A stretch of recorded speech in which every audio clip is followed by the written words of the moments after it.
Hello everyone, welcome to SGS Japan channel. Today I'm going to share some information for Agile software and automotive.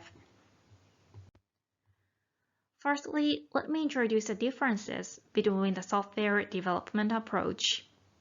Agile, which is today's theme, and Waterfall, which is the most famous and conventional approach. So Waterfall has long been the dominant framework in embedded software. Like water flowing only from top to bottom, the process basically proceeds in order without any backward flow. The process starts with the requirements definition and flows roughly from design implementation and testing.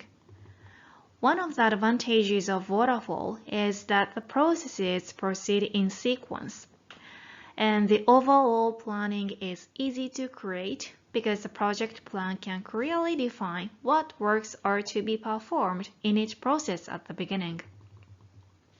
This means that progress management and resource management are easier, so it's said that the waterfall is particularly suitable for large-scale projects where requirements are clearly defined at the beginning.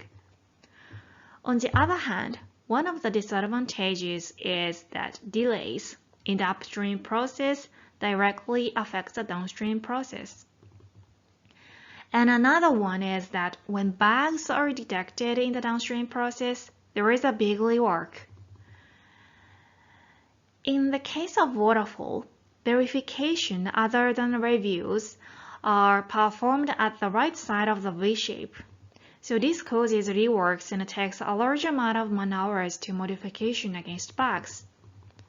In contrast, the Agile is a method in which the overall requirements are divided by functions or requirements, and the final software is developed by iteratively working from requirements definition to testing in small cycles.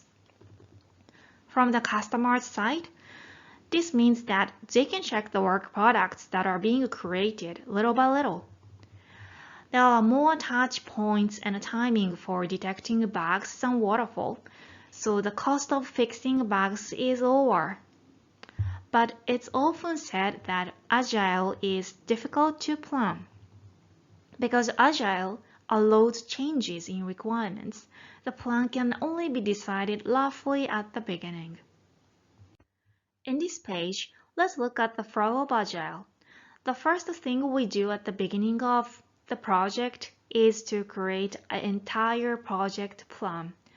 One of the outputs of this process is a product backlog, which is an Agile term for a list of requirements.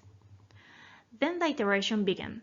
Before each iteration, there is always iteration planning, which is a short-term planning event for each iteration.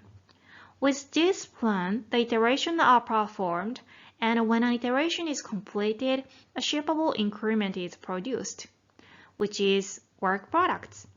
This output is incremented little by little each time the iteration is repeated and the size of the work products grow. When outputting work products, there will be a review of the work products. We call this event an iteration review. After the successful output, we will reflect the iteration. This event is usually called retrospective, which is performed at the end of the iteration. And the next iteration will begin again from the iteration planning. Now let's take a look at the reasons why Agile has begun to be applied to automotive. Agile was first introduced about 20 years ago as the antithesis of Waterfall, as a new framework to solve the problems of Waterfall. And Agile Manifesto is published, which you can see on the left side of this page. As you know, Agile is based on the assumption that requirements are changing and uncertain. Conversely, in Waterfall, the process is based on the assumption that requirements do not change. Now, looking back on the development of embedded software, the hardware was always there as a prerequisite. So by the time the software project kicks off, hardware specifications have been decided, and the software specifications for hardware have also been decided to some extent. And this situation has continued for a long time, and there has been no problem with waterfall. But in today's automotive development, software is becoming more and more complex and huge, so the requirements are not fully determined. So there are many uncertainties in development. So waterfall, which is based on the assumption that requirements are defined at the beginning of the project, is no longer suitable for today's automotive development. This means that suppliers have to wait and waste time in the project because requirements are not fixed. And OEMs want to be flexible to make additional changes to their requirements to enhance their market competitiveness. So a new framework is needed for both parties, OEMs and suppliers.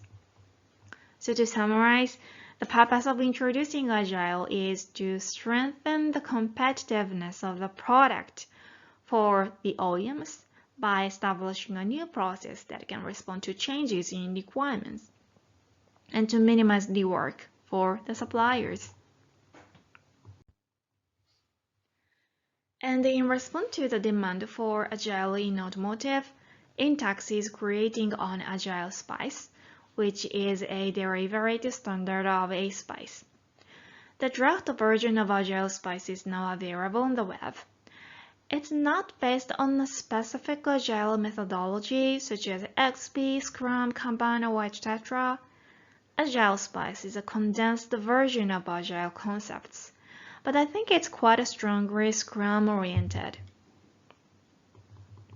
The first published process, AZL1, Agile Work Management, incorporates PM3, GB2, and GB3 in addition to MON3 of Automotive SPICE. Agile SPICE has not been officially released, and OEMs do not request to conform to Agile SPICE right now, but we have to prepare for the future. And many OEMs start to include Agile style development in DIA and request for quotation. And suppliers start to establish the Agile process for automotive. Thank you for watching this video. We have a lot of e-learning and consulting services for ISO 26262, Automotive SPICE, and Agile. So please check out the descriptions below for details of SGS Japan. Thank you again. Bye.